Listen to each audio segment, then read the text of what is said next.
In our world today, there are many things that can confuse us, to make us doubt our faith, to make us wonder what is the right thing that we need to do, what voices do we follow. This is from within the church and from the world around us. This is Mission Alive. You're with Roger from the MSC Mission Office. I had a call the other day from a friend of mine, a lady who is a very faithful Catholic, a very faithful Christian, and she talked about some of the confusions, things she hears from Rome, things she hears people say about the Pope, things she hears about the Catholic Church. And she's got her feet on the ground. She's very faithful to the Gospels, very faithful to the Eucharist, and she works to try and help people in many ways, in human ways. She's a naturopath. She helps people to live a healthier life, to relieve tension and pressure in their life, and to come to a place of calm and peace. However, there is all these confusions, and we must wonder, how do we keep faith? How do we keep on track? What do we believe? It is right, in the church we have many points of view and opinions, from the far left to the far right and everything in between.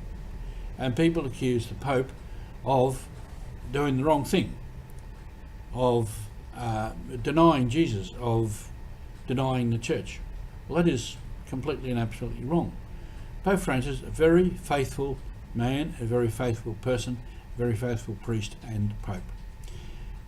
He had a conversion early in his life when he was bishop, and he went into the barrios in South America and worked with people in those slum conditions, and there he saw the value of all people, and he saw the value of working for the poor and trying to relieve that, and he's lived that all his life.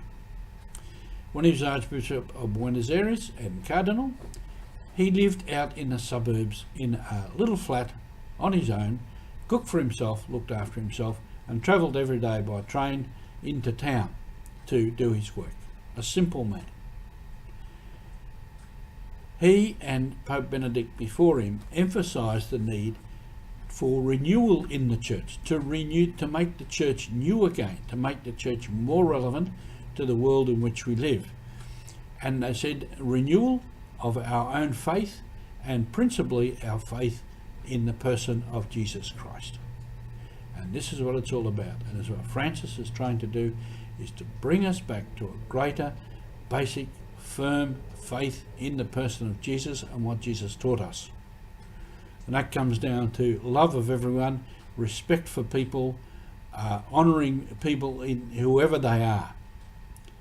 And Pope Francis is following the tradition of John Paul II of having dialogue with all religious leaders from around the world.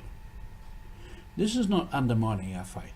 This is emphasising our faith, because in a proper dialogue you come from the strength of your own faith and your own position, and you listen to others. You listen and respect others.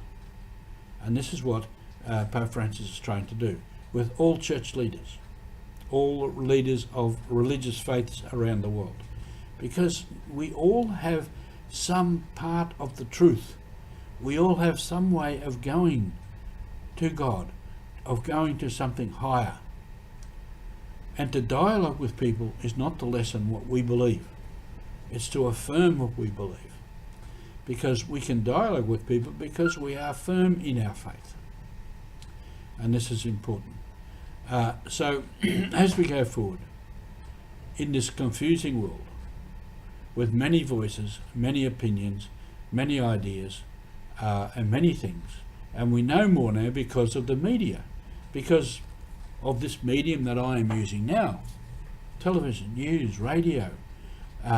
We know much, much more about many things, and we hear many opinions and many voices, and this can confuse us. Faith in Jesus Christ and what he teaches is what we need.